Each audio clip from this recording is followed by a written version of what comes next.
Well, as part of his stimulus package of 2009, President Obama included an $8 billion check to build high-speed railroads.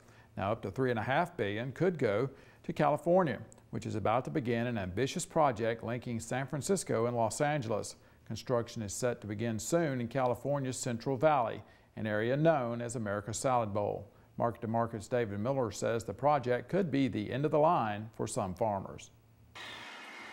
The idea of riding a train at speeds of more than 200 miles per hour has long been the dream of many around the world. While common in Europe, Japan, and China, the idea has been slow to take root closer to home. Several states have attempted to spark regular high-speed rail service, but the likely contender to be first is California. Tom Richards is vice chairman of the California High-Speed Rail Authority Board.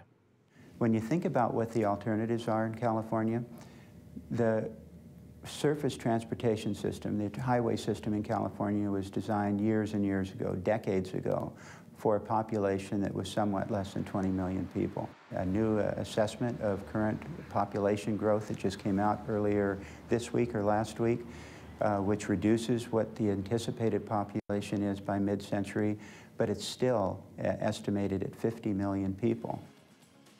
When completed, the 800 miles of track will comprise the largest transportation infrastructure investment in state history. Traveling at speeds of up to 220 miles per hour, passengers will travel from San Francisco to Los Angeles in just over 2.5 hours, nearly 40% faster than by automobile. While official high-speed rail authority figures show the project costing $68.4 billion, other estimates approach $100 billion. But even before funding was approved by California voters in 2008, many voices joined together against the plan. There's no need at this time for this type of train. There will be maybe in the future, but right now, look at us. The concern with high-speed rail is the lack of a stable financial plan. We are mostly scared that the process has not been followed. Manuel Cunha is president of the Nice Farmers League, a San Joaquin Valley-based farmer advocacy group with 1,100 members. So the league said, you know what, we're going to fight this thing. And the reason for fighting it as well is we have a couple of our members, Japanese Americans, they're going to lose their grandparents' home. They're up in arms because this high-speed rail is just going to tear through their home that they were born in. The initial phase of construction is slated to take place in the Central Valley of California between Merced and Fresno. Despite objections by most of the county governments in the area, Democratic Governor Jerry Brown signed a bill in mid-July last year allowing the California legislature to authorize the sale of $2.7 billion worth of construction bonds.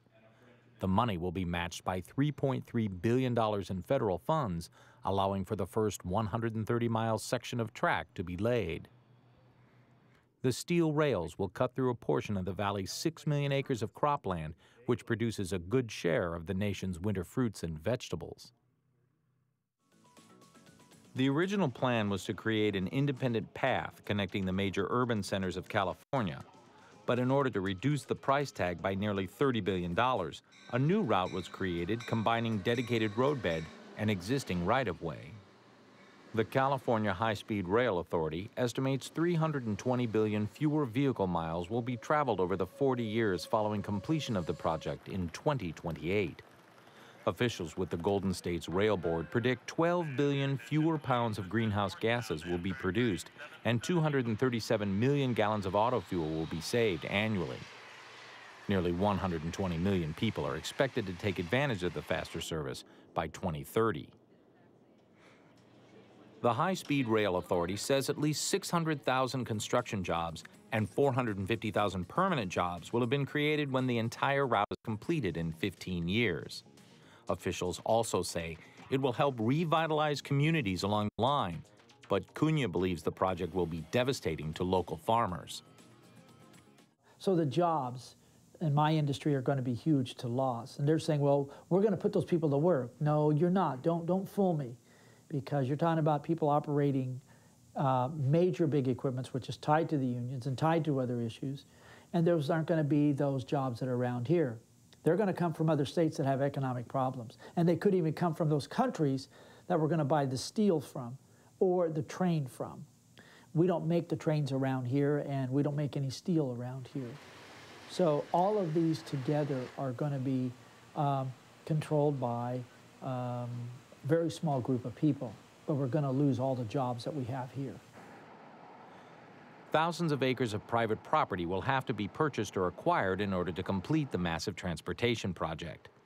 The state of California will need 4,500 acres alone to finish the Central Valley line. I may have to ask 2 neighbors to the west of me if I could go through their land to go farm my other piece of ground, whereas before, I farmed it all in one spot.